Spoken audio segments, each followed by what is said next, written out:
आधुनिक युग, वास्तविक आधुनिक युग को सुरुवात भन्ने हो भने 1831 में अथवा 190 वर्ष अगाडि फ्रान्सको लियो भन्ने ठाउँका कपडा उद्योगका मजदुरहरूले आन्दोलन गरेर असमानता, अन्याय, शोषण र दमनका विरुद्ध आवाज उठाएर एउटा नयाँ इतिहासको सुरुवात गरेका थिए। त्यस आन्दोलनले अत्याचारका विरुद्ध, दमनका विरुद्ध, शोषणका विरुद्ध आवाज उठाउनु पर्छ र मजदुरहरू आवाज उठाउन सक्षम छन्, सक्षम हुनुपर्छ भन्ने कुरा देखायो। यो 1831 को कुरा हो। त्यस आन्दोलनले त्यसपछि के गर्दै लग्यो, त्यसको प्रभाव के भयो? त्यो आन्दोलन त धेरै ठूलो आन्दोलनको रूपमा जान सकेन, त्यो सफल पनि हुन सकेन, त्यसलाई दबाइयो। तर त्यसले एउटा नयाँ जागरण आन्दोलन, चार्टिस्ट आन्दोलन भन्ने सुरु गर्यो। त्यसको परिणाम चार्टिस्ट आन्दोलनमा देखा पर्यो।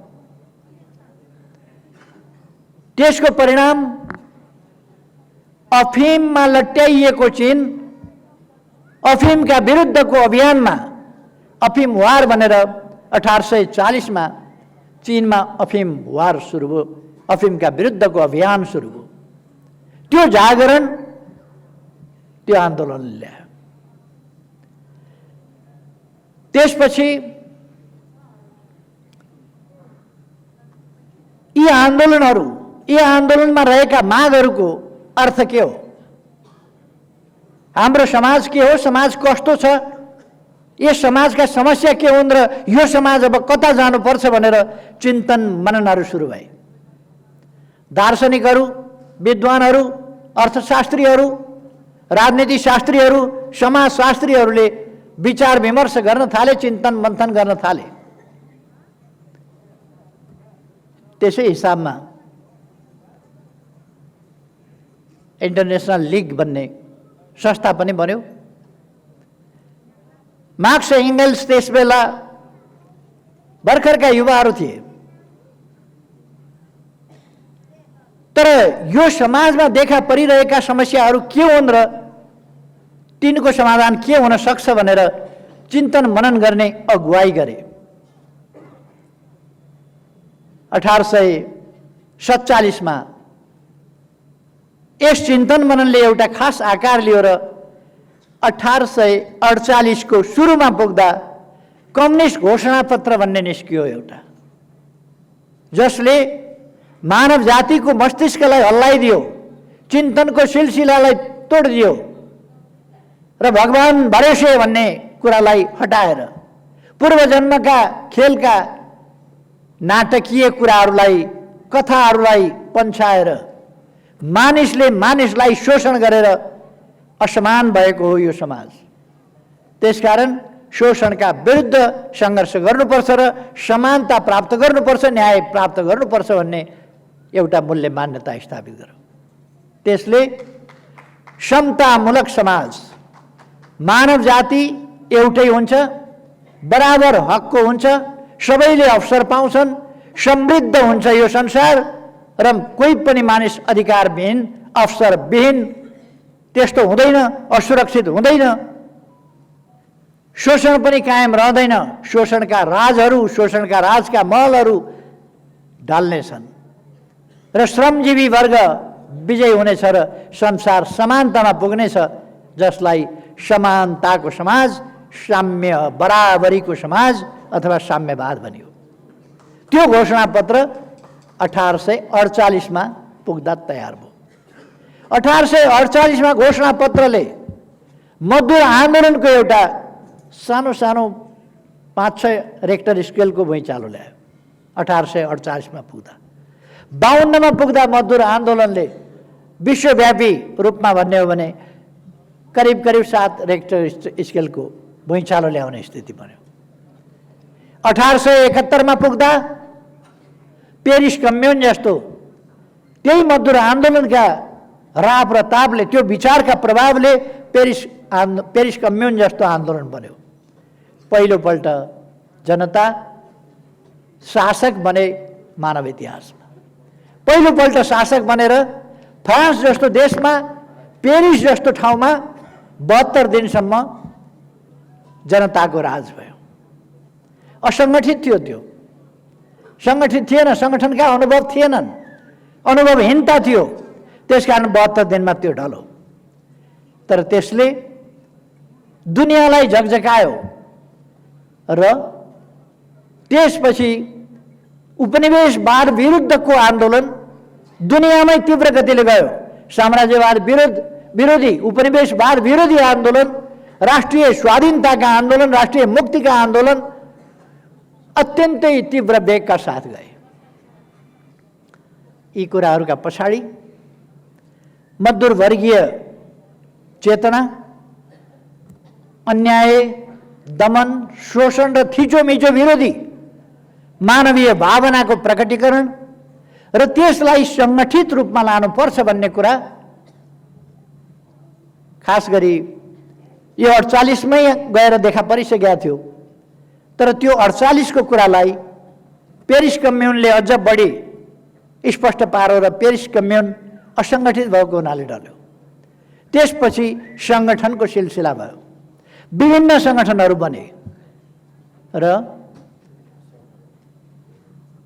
1886 मा पुग्दा विश्व प्रसिद्ध मजदुर आन्दोलन सिकागोमा, 1886 मा पुग्दा मजदुर आन्दोलन, जसलाई सिकागोको आन्दोलन भनिन्छ, र त्यसपछि त्यस आन्दोलनले उठाएका मागहरूलाई लिएर त्यहाँ दमन भयो, त्यहाँ मजदुरहरू मारिए।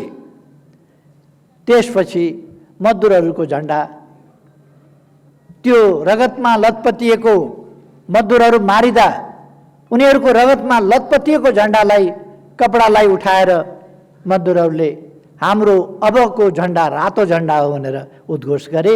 यो 1886 मा। त्यसपछि तपाईहरुले आज हल्लाइरहेको झन्डा रातो किन छ भन्दा यो 1886 बाट सुरु भएको बलिदानको इतिहास त्यसभित्र छ, मजदुरहरूको बलिदानको इतिहास त्यसभित्र छ। 89 बाट यसलाई एउटा मजदुर दिवसको रूपमा, मई दिवसको रूपमा मनाउन सुरु गरियो। त्यही मईको दिनलाई स्मरण गरेर मईको पहिलो दिन मे फर्स्टलाई 1886 लाई ध्यानमा राखेर 89 बाट मई दिवस मनाउन थालियो, जुन दिवस अहिलेसम्म विश्वभरिका मजदुरहरूले संसारभरि नै मे डेका रूपमा मनाउँछ।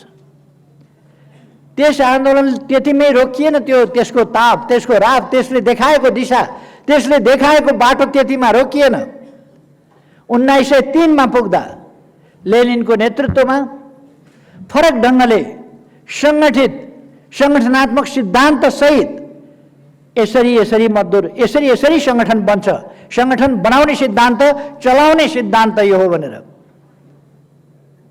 त्यो सिद्धान्त, त्यो संगठनात्मक सिद्धान्त, त्यो विधि, त्यो नीति पद्धति भनेको आज पार्टी छोडेर जाने, विदेशीको दलाली गर्ने अनि नीति र पद्धतिका कुरा गर्ने चाटुकारहरूका जस्ता कुरा होइनन्। त्यो संगठन चलाउने नीति भने, संगठन बनाउने नीति, संगठन चलाउने नीति, विधि र पद्धति भनेका थिए। यो 1903 मा लेनिनले पहिलेदेखिका संगठनका प्रयासहरूलाई पुनर्गठित गरेर नयाँ ढङ्गले 1903 बाट सुरु हो। यो मजदुर वर्गीय आन्दोलन पहिले श्रमजीवी आन्दोलनको रूपमा मात्रै चिनिन्थ्यो। चीनको 4 मई आन्दोलन 1919 को मई 4 का दिन भएको जुन विशाल आन्दोलन थियो, त्यसपछि केही समय त्यो चल्यो। त्यसले मजदुर आन्दोलनलाई, श्रमिक आन्दोलनलाई श्रमजीवी आन्दोलनमा रूपान्तरण गर्यो। त्यसभन्दा अघि अक्टोबर क्रान्ति भयो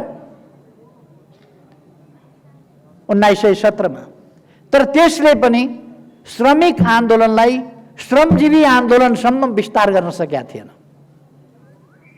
किसानलाई अलिकति फरक ढङ्गले हेर्ने दृष्टिकोण छँदै थियो।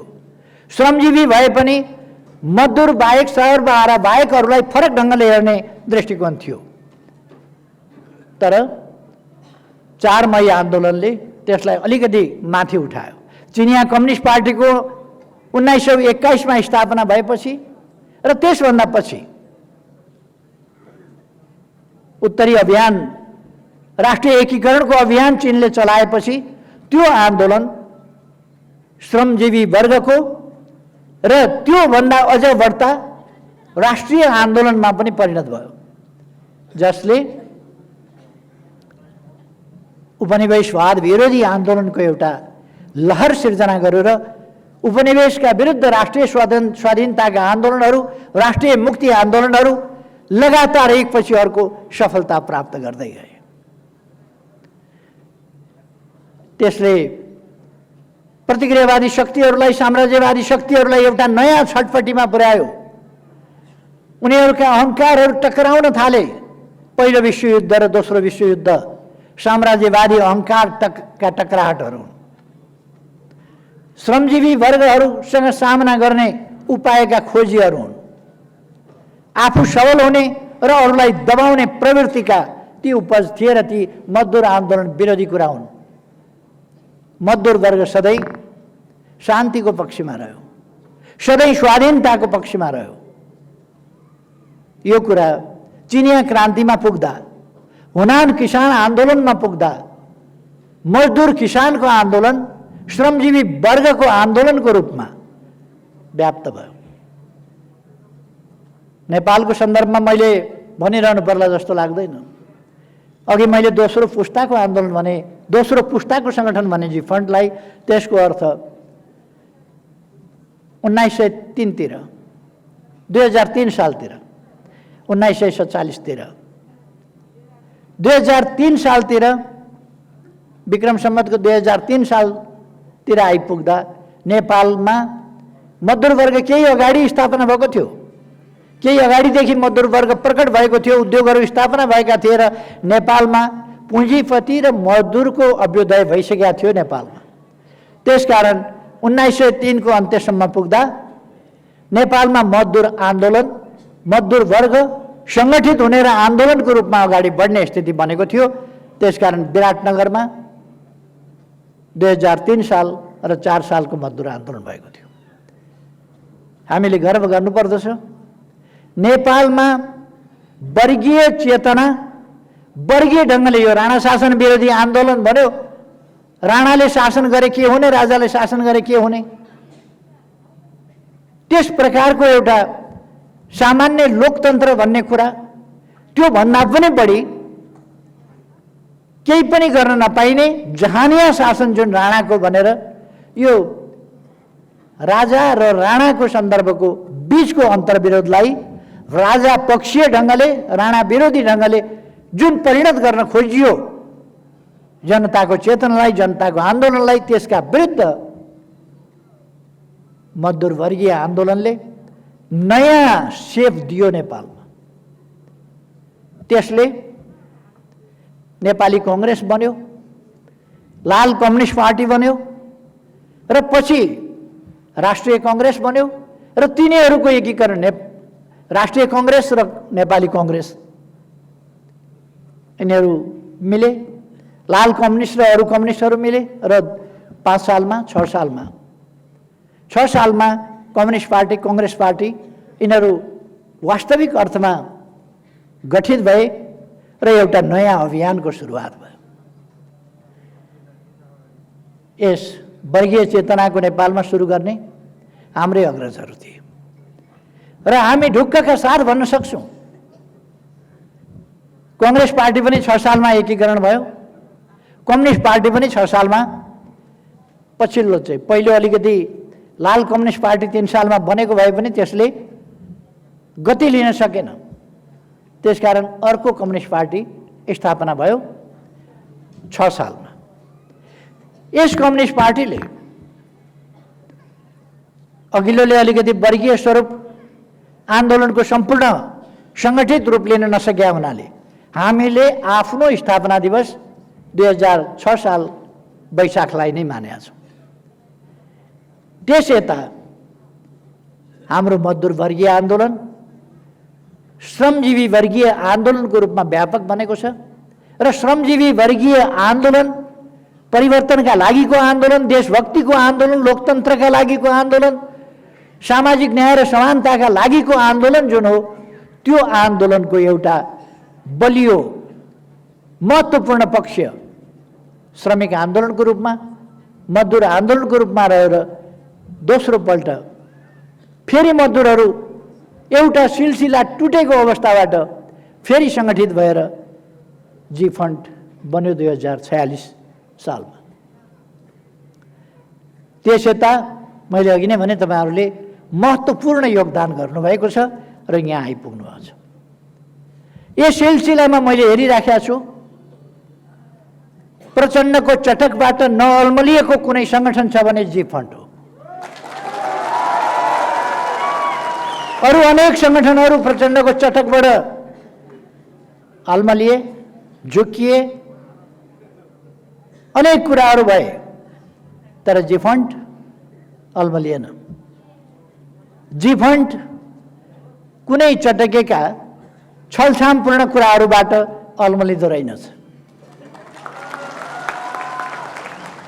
तपाईहरूले मजदुर एकता जिन्दाबाद भन्नुभयो। आज नेपालमा मजदुर आन्दोलनलाई बलजफ्ती केही तत्त्वहरूले मजदुर आन्दोलनलाई विभाजित गरेका छन् र हामीले मजदुर आन्दोलनलाई विभाजित हुन नदिएर अरू साथीहरूलाई पनि समावेश गरेर अल्मलिएका साथीहरूलाई भ्रमबाट मुक्त गरेर अँध्यारोमा टर्च लाइट बाले जस्तो बालेर सही बाटो हामीले देखाएर ती साथीहरूलाई पनि यस आन्दोलनमा समावेश गर्नुपर्दछ र एकताबद्ध मजदुर आन्दोलन नेपालमा निर्माण गर्नुपर्दछ अझ व्यापक रूपमा। अहिले पनि केही तत्त्वहरूले केही मजदुर साथीहरूलाई अल्मल्याएका छन्, केहीलाई झुटा सपना, झुटा आश्वासन देखाएका छन्, बाँडेका छन्। त्यस्ता कुराहरूबाट मुक्त हुनुपर्दछ। म साथीहरूलाई आग्रह गर्न चाहन्छु र त्यस्ता कुराहरूबाट हाम्रा साथीहरूलाई, मजदुर साथीहरूलाई मुक्त गराउनुपर्दछ। त्यस्ता पक्षहरूबाट मुक्त गराएर हामीले सही बाटोमा, सही धारमा लानुपर्दछ। आज देश एउटा दो बाटो जस्तोमा पुगेको छ। तपाईहरू देखिरहनु भएको छ। यो दो बाटोमा, गलत बाटोतिर देशलाई लानका लागि अरू कोही भन्दा बढ्ता आफूलाई कम्युनिस्ट भन्न रुचाउने, समाजवाद उन्मुख भन्न रुचाउने, समाजवादी हो भन्न रुचाउने, श्रमिकको नाम लिएर नथाक्ने, मजदुरको नाम लिएर नथाक्ने, देशको कहिले कहिले उच्चारण गर्ने, विदेशीको दलाली गर्ने, विदेशीको चाकरी गर्ने, आन्दोलनलाई ध्वस्त पार्ने, बाटोलाई गलत बाटोमा लिएर जाने, जहिले पनि आन्दोलनलाई गलत दिशामा लिएर जाने, कमजोर पार्ने, शिथिल पार्ने र सिद्ध्याउने तत्त्वहरू जो हामीबाट अहिले भर्खर छुटेर गएकै त होला नि, गएका हौँ भन्दैछ। हामीले त अझै हटाएको छैन उनीहरूलाई, अझै निकालेको छैन, तर उनीहरू गएका हौँ भन्दैछन्। त्यो हामी कहिले निर्वाचन आयोगबाट थाहा पाउँछौँ, कहिले अदालतबाट मुद्दा हालेकोबाट थाहा पाउँछौँ। हामी राजनीति गर्छौँ, राजनीति मुद्दा होइन। हामी राजनीतिक नेता कार्यकर्ताहरू हौँ। हामी देश बनाउने मौरीमा दुई खालका हुन्छन्। एउटा चाहिँ मह खोजेर ल्याउने, अर्को चाहिँ अर्काले खोजेर ल्याएको मह त्यहीँ बसेर कुटुकुटु खाने। त्यो कुटुकुटु खानेलाई चाहिँ डाँठ मौरी भन्छ।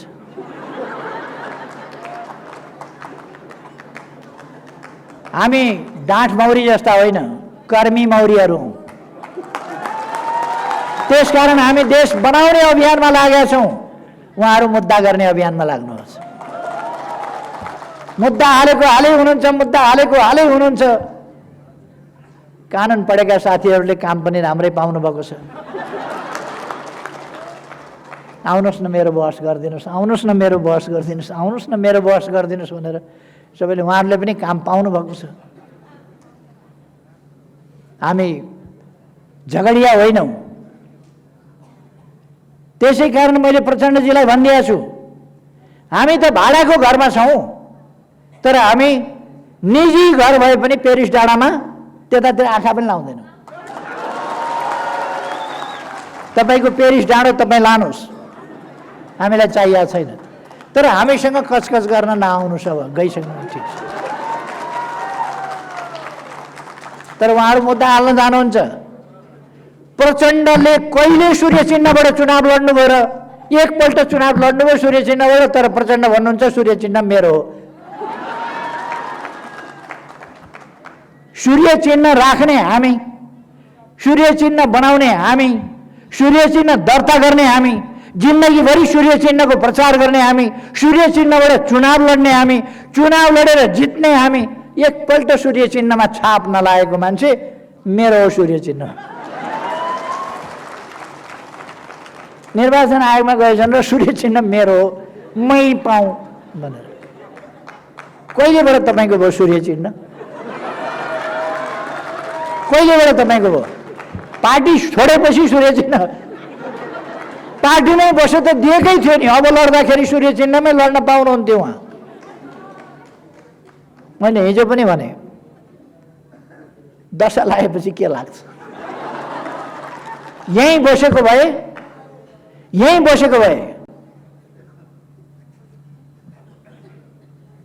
कति शानदार सफलता हुन्थ्यो, कति शानदार विजय हुन्थ्यो। यही सही बाटो हिँडेको भए, सही काम गरेको भए पार्टी एकताबद्ध र एकजुट रहन्थ्यो। पार्टीले शानदार ढङ्गले जित्थ्यो, कामको आधारमा जित्थ्यो, विचारको आधारमा जित्थ्यो। हेर दशा लाग्यो उहाँहरूलाई। अब उहाँहरूले जित्नुहुन्छ चुनाव। चितवनमा त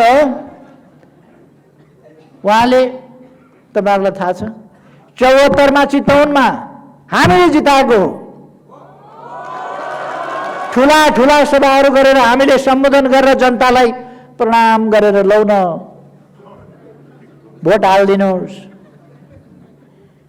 भनेर आग्रह अनुरोध गरेर जिताएको, हामीले जिताएको। 70 मा बत्ती नेवार बाँका साँटेर जित्या उहाँले। के हालत भयो थियो?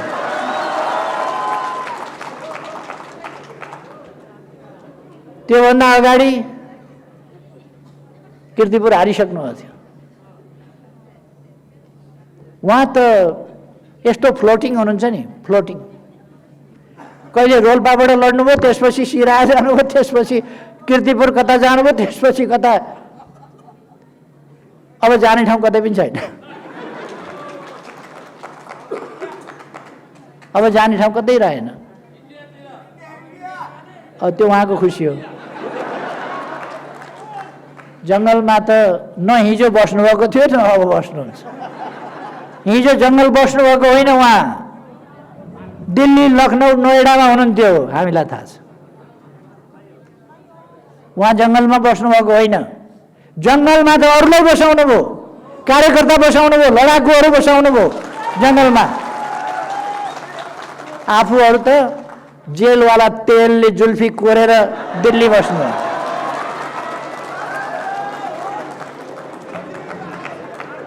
खैर, आज देश एउटा दो बाटोमा छ। हामीलाई अलिकति मनमा कसो कसो लाग्न सक्छ, पार्टी फुट्यो भनेर होइन, पार्टी फुट्यो भन्ने चिन्ता हुन सक्छ। तर तपाईँ भन्नुहोस्, आज पार्टीमा जुन एकता थियो त्यो एकता कति वर्षदेखि थिएन। आज हाम्रो पार्टी नेपालमा सबभन्दा बढी एकताबद्ध पार्टी हो। आजको दिनमा सबभन्दा अनुशासित पार्टी नेपालमा हाम्रो पार्टी हो। आजको दिनमा हिजो नेपालका पार्टीहरूमध्ये सबभन्दा गए गुज्रेको अराजक, अनुशासनहीन, गैताल पार्टी हाम्रो पार्टी भएको थियो। बिमारी के रहेछ भन्दा त्यही पिलो रहेछ, निचरिएर गयो। किन यो टनटन टनटन दुखिरहेको छ भने त्यही पिलो रहेछ। उहाँहरू जानुभयो। पार्टी एकताबद्ध छ, पार्टीमा उत्साह छ, पार्टीमा आत्मविश्वास छ, पार्टी गतिशील छ। जित्छु भन्ने आत्मविश्वासका साथ पार्टी अगाडि बढेको छ। हिजो यस्तै चाल हो भने जनताका बिचमा कसरी जाने, के मुख देखाउन जाने, के भन्न जाने भन्ने समस्या कार्यकर्तालाई परेको थियो। पार्टी पार्टी जस्तो थियो र, बैठक बैठक जस्ता थिए र, यसरी भेला गर्न सकिन्थ्यो? अघि नै उठेर उताडो एउटा कराउँछ, उताडो 10 वटा उताडो 5 वटा कराउँछ, च्याउ च्याउ र म्याउ म्याउ गरेर अनेक उत्पात मचिसक्थ्यो। अहिले पार्टी त्यस्तो छैन। पार्टी एक विचार, एक मन, एउटा उद्देश्य, एउटा ध्येय, एउटा धारणा, समृद्ध नेपाल, सुखी नेपालीको राष्ट्रिय आकांक्षा, त्यो पूरा गर्न सबै जुट्नुपर्छ, सबै लाग्नुपर्छ भन्ने छ। त्यो पूरा गर्नका लागि हामीले सुशासन र विकासको अभियान अगाडि बढाउनुपर्छ भन्ने सबैमा छ। एउटै उद्देश्य छ, एउटै लक्ष्य छ। त्यसका लागि आन्दोलन मजबुत हुनुपर्छ। त्यो आन्दोलन भनेको देशभक्तिपूर्ण आन्दोलन, त्यो आन्दोलन भनेको लोकतान्त्रिक आन्दोलन, त्यो आन्दोलन भनेको सामाजिक न्याय र समानताको आन्दोलन। त्यस्तो आन्दोलनलाई मजबुत बनाउनका लागि कम्युनिस्ट पार्टी मजबुत हुनुपर्छ, कम्युनिस्ट पार्टी सुदृढ हुनुपर्छ। त्यसले मात्रै, सही विचार बोकेको कम्युनिस्ट पार्टीले, एकताबद्ध कम्युनिस्ट पार्टीले मात्रै त्यसरी आन्दोलनलाई बलियो र गतिसाथ हाँक्न सक्छ। त्यसकारण हामीलाई पार्टी, एकताबद्ध पार्टी, सही विचार बोकेको एकताबद्ध अनुशासित र गतिशील पार्टी चाहिएको छ। आज हाम्रो पार्टी त्यस्तै बनेको छ। आज हाम्रो पार्टी विचारमा अलमलमा छैन। राख्ने एउटा, भन्ने अर्को, भित्र अर्कै बाहिर अर्को, यस्तो छैन हाम्रो। भित्र आफन्तवाद, नातावाद, कृपावाद, नाता गोता, उहाँहरूको त समाजवाद आइसक्यो नि भन्ने मात्रै हो। समाजवाद आइसक्यो, घरबेटीको समेत समाजवाद आइसक्यो, आफन्तको के कुरा गर्नु। उहाँहरूको समाजवाद त आइसक्यो, हामीलाई मात्रै समाजवाद ल्याउनु पर्नेछ। उहाँहरू त्यो परिवारले प्राप्त गरेको, आफन्तले प्राप्त गरेको, भाइ भतिजाले प्राप्त गरेको समाजवाद, त्यसको रक्षाका लागि हुरुक्क हुनुभएको छ, मरिमेट्न खोज्नुभएको छ, त्यसकै रक्षाका लागि। अनि समाजवाद, ती हिजो जनयुद्ध भनेर लडेका कार्यकर्ताहरू, ती मारिएकाहरूका परिवारहरू, बालबच्चाहरू, बाआमाहरू, तिनलाई त समाजवाद आएको छैन। शरीरमा गोली बोकेर हिँडेकाहरू, छर्रा बोकेर हिँडेकाहरू, अङ्गभङ्ग भएकाहरू, परिवार अस्तव्यस्त भएकाहरू, उनीहरूलाई त समाजवाद त आएको छैन। उनीहरूलाई समाजवाद चाहिएको छ। र हामी आफ्ना लागि होइन, देशका लागि, जनताका लागि, पीडितहरूका लागि, हिजो विभिन्न प्रकारका नोक्सानी बेहोरेकाहरू, क्षति बेहोरेकाहरू, कष्ट बेहोरेकाहरू, बलिदान भोगेर आएकाहरू र सम्पूर्ण दुःख पाएका जनताका लागि एउटा समृद्ध नेपाल र सुखी नेपालीको परिकल्पना, त्यो राष्ट्रिय आकांक्षा बोकेर अगाडि बढिरहेका छौँ र त्यस लक्ष्यमा हामी किञ्चित तलमाथि हुँदैनौँ। हामीले देखाउनु पर्ने, लुकाउनु पर्ने फरक फरक कुरा छैन। मैले प्रतिनिधि सभा सरकारमा कामै गर्न दिएन, पार्टीमा कामै गर्न दिएन।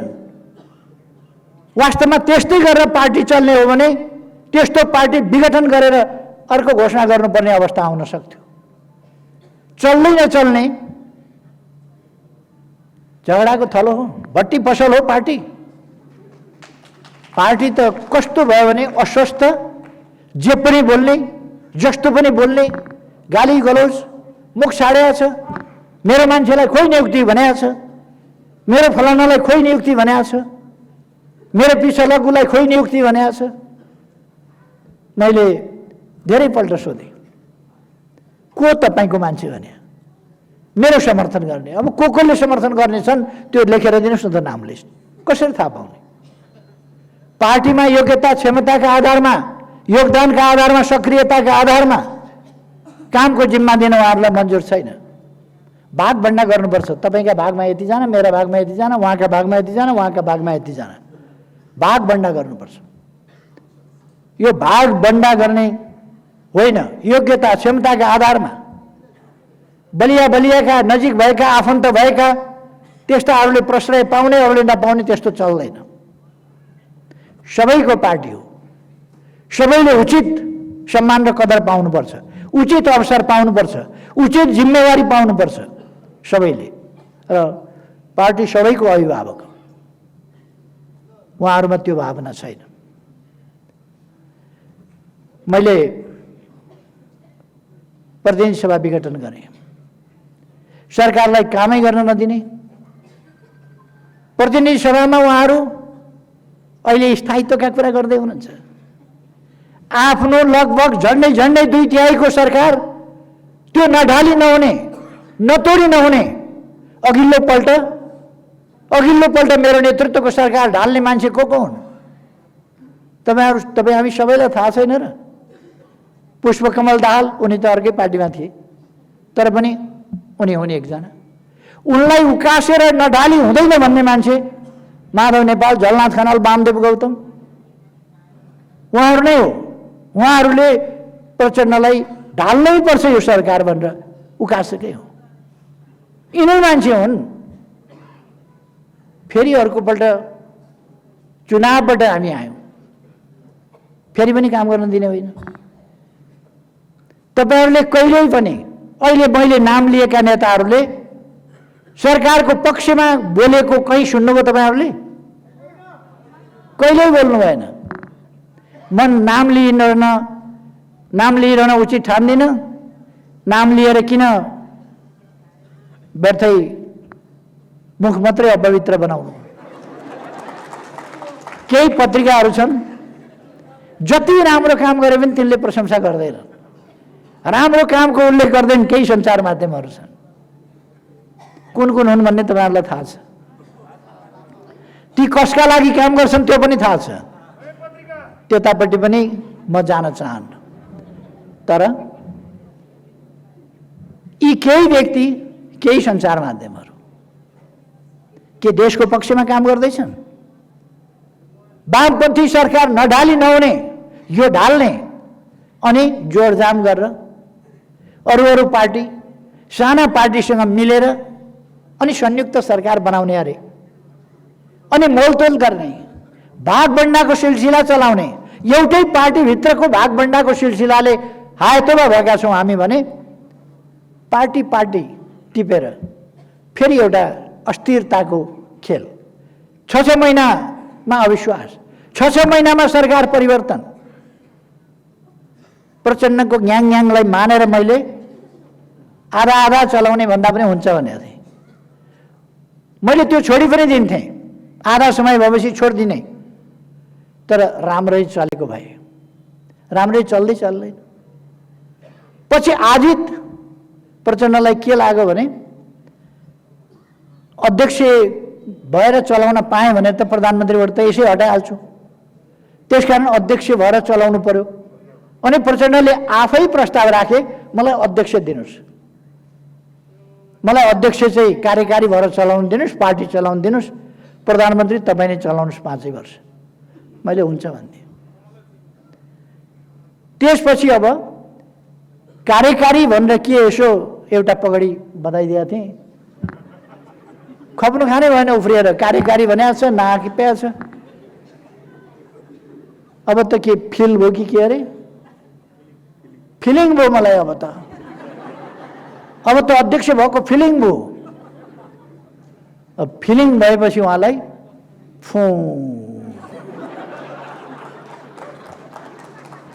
फिलिङ भएपछि त गर्ने। उहाँले फिलिङ भएर कस्तो ठान्नुभयो? आफूलाई सिंह ठानेर अनि मैले भन्नु परेन मुसो भइजा। अहिले यसो हेर्छु त माइती घर मण्डला छेउमा हामी यहाँ छौँ है भनेर लेखेर। एकजना साथी त अस्ति नागरिक समाजको अगुवा भएर जानुभएछ। मैले यसो हेरेँ चित्रमा निहालेर, अरू छन् कि छैन भनेर। अरू अझै गएका रहेछन्। प्रचण्ड मानवहरूको पनि बाटो त्यही हो, ती पनि नागरिक अगुवा नागरिक भएर त्यहीँ पुग्छन्। पार्टी साटी सिद्धि 3 महिना लाग्छ। 3 महिना 3 महिनामा नागरिक समाज यिनीहरू पनि हुन्छ। तर तपाईँ हामीले यिनलाई ठिक ढङ्गले चिन्नुपर्छ र यिनीहरूलाई वास्तवमा नागरिक समाजका सम्मानित व्यक्तित्व बनाएर राखिदिनुपर्छ। यो पार्टी साटी यिनीहरूले चलाउने कुरा होइन, गरी खाने कुरा होइन। हामीले ठिक गरेका छौँ, देशलाई अस्थिरतातिरबाट जानबाट रोकेका छौँ। जनताका बीचमा जाने, जनताको आदेश दिएर जनताले कसलाई भोट दिन्छ, कसलाई समर्थन गर्छ, देशभक्तहरूलाई समर्थन गर्छ कि नकली देशभक्तलाई समर्थन गर्छ, हेरिहाल्नु न त। तर उहाँहरू अहिले नै आत्तिएको हेर्नुभयो होला तपाईँहरूले, अहिले नै आत्तिनु भएको छ। चुनाव कसरी रोक्ने? उहाँ निर्वाचन आयोगमा पुग्नुभयो कुदेर, चुनावको तयारी नगर, चुनाव गराउनु हुँदैन भनेर। अनि चुनाव गराउँदा के बिग्रियो त? नेकपालाई हराउनुहोस् न त तपाईँहरू सक्नुहुन्छ भने, रिस फेर्नुहोस् न त सक्नुहुन्छ भने। तर उहाँहरूको त्यो दम छैन। हामी महान सफलता हासिल गर्न सक्छौँ। एउटा महान शुद्धिकरणको आन्दोलन अभियान, एक ढङ्गले भन्ने हो भने स्वतः शुद्धिकरणको अभियान अगाडि बढेको छ र चलेको छ। अब पार्टीमा विकृति, विसङ्गति, अराजकता, अनुशासनहीनता, सिद्धान्तहीनता, स्वार्थी प्रवृत्ति, निजी र पारिवारिक पक्ष लिने र त्यसका लागि काम गर्ने प्रवृत्ति, यस्ता प्रवृत्तिहरू, अराजक प्रवृत्तिहरू, अराजनैतिक प्रवृत्तिहरू, यस्ता प्रवृत्तिहरू किनारा लागे। यो एउटा महान शुद्धिकरणको कदम भयो। हामीले चाल्न पर्ने कदम उनीहरू आफूले चाले र पार्टी अब शुद्धिकरणको एउटा अभियानमा गएको छ। बिना शुद्धिकरण पार्टी उपयुक्त ढङ्गले, उपयुक्त विचारमा, उपयुक्त तरिकाले पार्टी नचलिकन हामी सफल हुन सक्दैनथ्यौँ। त्यसका निम्ति शुद्धिकरण आवश्यक थियो। शुद्धिकरण भएको छ। त्यसकारण निराश नहुन म साथीहरूलाई आग्रह गर्न चाहन्छु। अघि नै साथीहरूले राखिसक्नुभयो। 2078 साल वैशाख 17 गते शुक्रबार पहिलो चरणको निर्वाचन हुन्छ। खास गरी प्रदेश नम्बर 2 मा, 4 मा, 5 मा, 7 मा होला। दोस्रो चरणको 1 मा, 3 मा, 7 मा, 6 मा, 1 मा, 3 मा कर्णाली प्रदेश अथवा 3 भनेको बागमती प्रदेश, यिनीहरूमा दोस्रो चरणमा होला। सामान्यतः अहिले चलिरहेको छलफल त्यस प्रकारको छ। यसका निम्ति साथीहरू वैशाखसम्म हामी अत्यन्त सजग हुनुपर्छ, अत्यन्त गतिशील हुनुपर्दछ। यी 3 महिनाहरू हाम्रा जीवन मरणका सङ्घर्ष हुन्, हाम्रो राष्ट्रलाई कता लाने भन्ने अवधिका सङ्घर्षका कुरा हुन्। अहिले कम आराम, कम निन्द्रा, बढी काम, बढी अभियान, हामीले त्यो लिएर जानुपर्छ। अहिले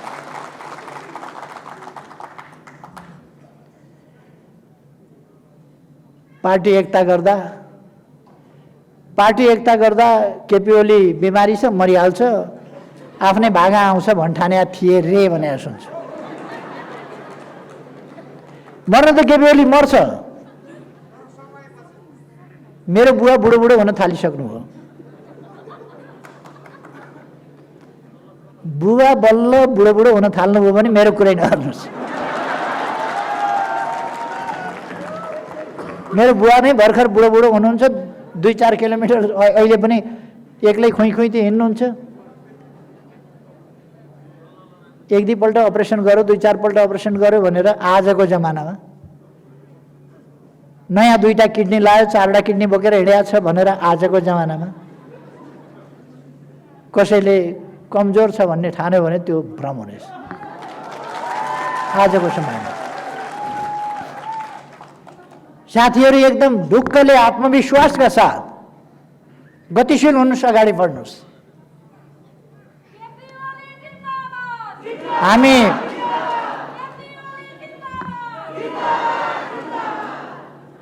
हामी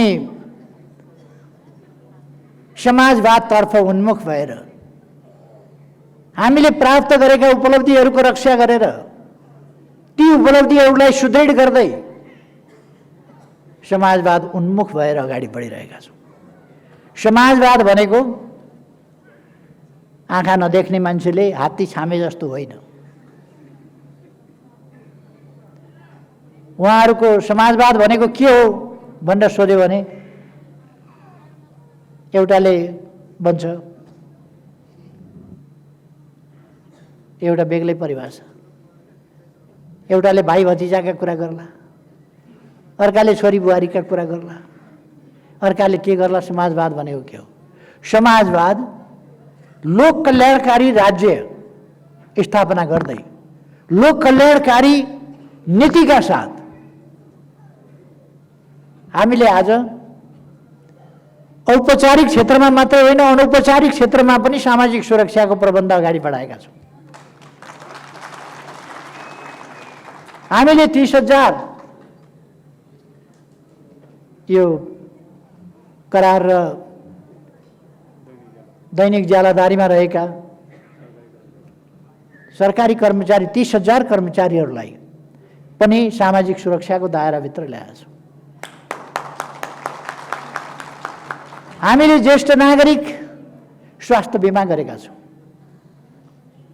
हामीले सामाजिक सुरक्षाका थप प्रबन्धहरू, अब पेन्सन सरकारी कर्मचारीको मात्रै होइन मजदुरको पनि पेन्सन हुन्छ। त्यो तपाईँहरूले देख्नुभएको छ। आज मैले भन्ने गरेको छु नेपालमा कोही पनि भोकै रहँदैन, कोही भोकै पर्दैन, कोही भोकले मर्दैन। हामीले नारा दिएका छौँ र त्यसलाई व्यवहारमा कार्यान्वयन गरेका छौँ। त्यो साथीहरूले देख्नुभएको छ।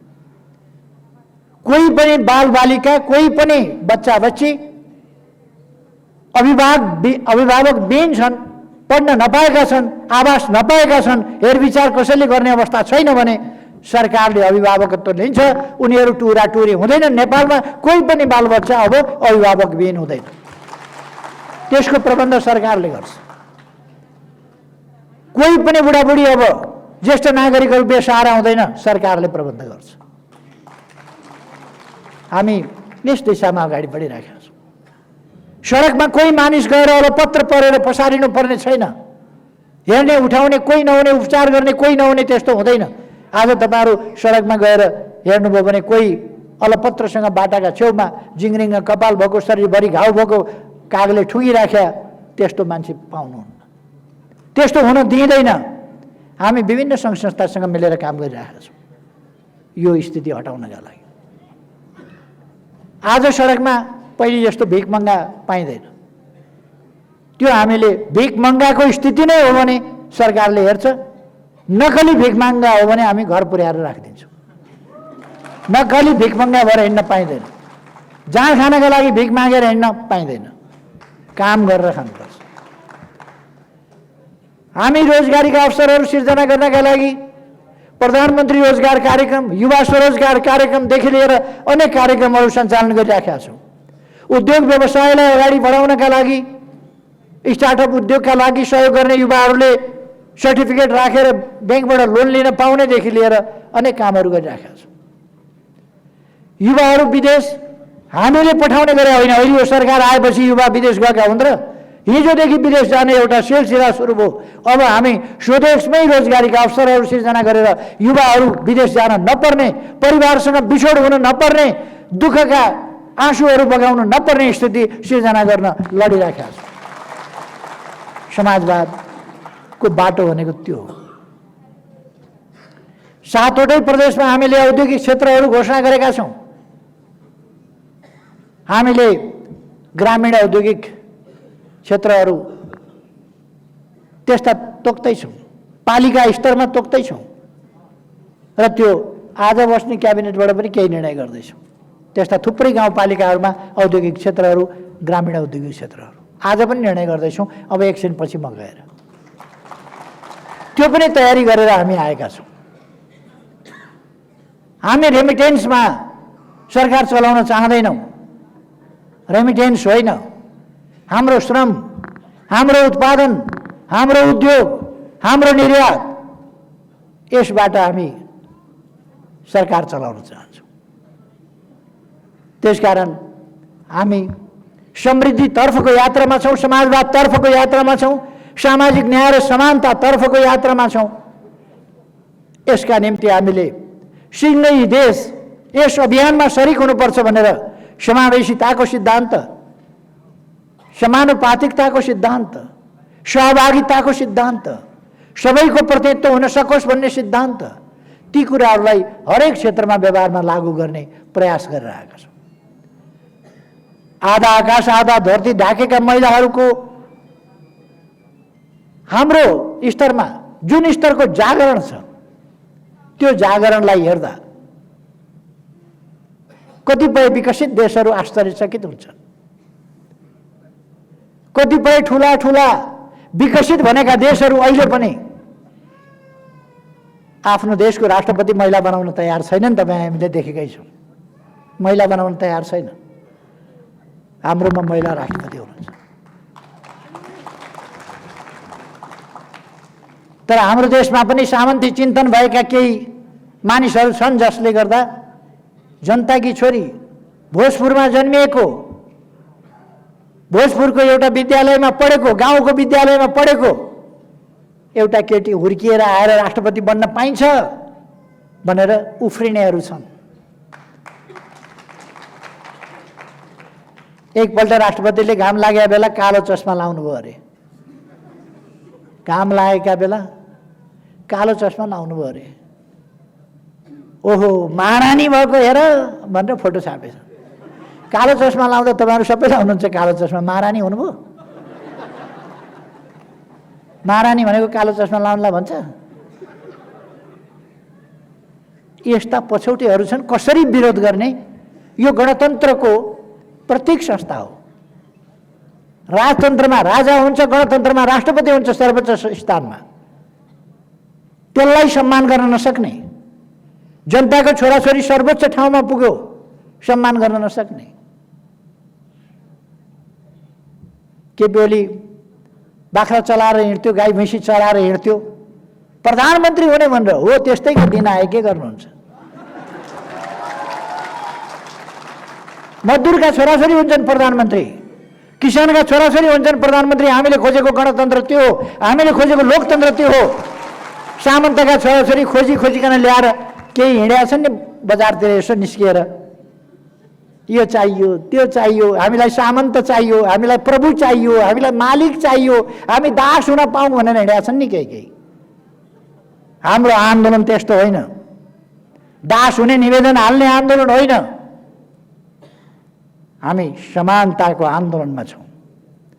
त्यसकारण मैले बाख्रा चराएकै हो, गाई चराएकै हो, भैँसी चराएकै हो, गोठालो गरेकै हो, हलो पनि जोतेकै हो, कोदालो पनि खनेकै हो, भात पनि पकाएकै हो, भाँडा पनि माझेकै हो मैले। अनि भाँडा माझ्नु हुँदैन? जुठै खाने?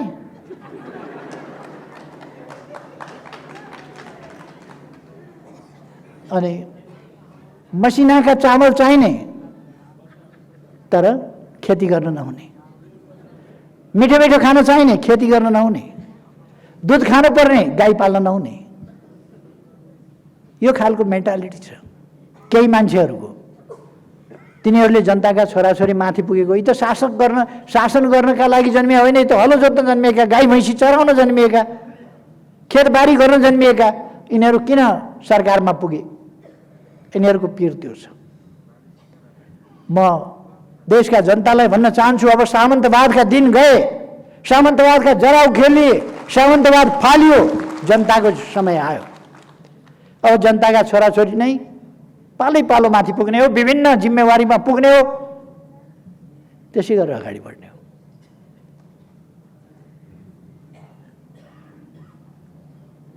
खैर, हामी एउटा महान यात्रामा राष्ट्रलाई नयाँ ढङ्गले, समाजवाद उन्मुख ढङ्गले, सामाजिक न्याय र समानताको पक्षमा अगाडि बढाउने यस महाअभियानमा लागेका छौँ। र मजदुर वर्ग, सचेत वर्ग, जसको इतिहास मैले भने, जसको इतिहासबाट चेतना, राष्ट्रिय मुक्तिको चेतना, जनमुक्तिको चेतना, यो सबै चेतना, समानताको चेतना जहाँबाट उम्रियो, जहाँबाट हुर्कियो, त्यो वर्गको प्रतिनिधित्व गर्ने तपाईँहरू तपाईहरुले सजगतापूर्वक, सक्रियतापूर्वक, संगठित ढंगले, अनुशासित ढंगले यस आन्दोलनको अगुवाई गर्नुपर्छ, वैचारिक अगुवाई। त्यसकारण म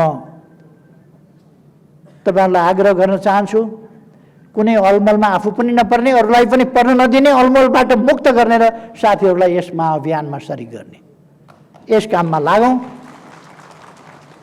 यही आग्रह गर्दै तपाईहरुको यो भेला अत्यन्त सफल रहोस् भन्ने शुभकामनाका साथ आफ्नो भनाई यहीँ टुङ्ग्याउँछु। धन्यवाद।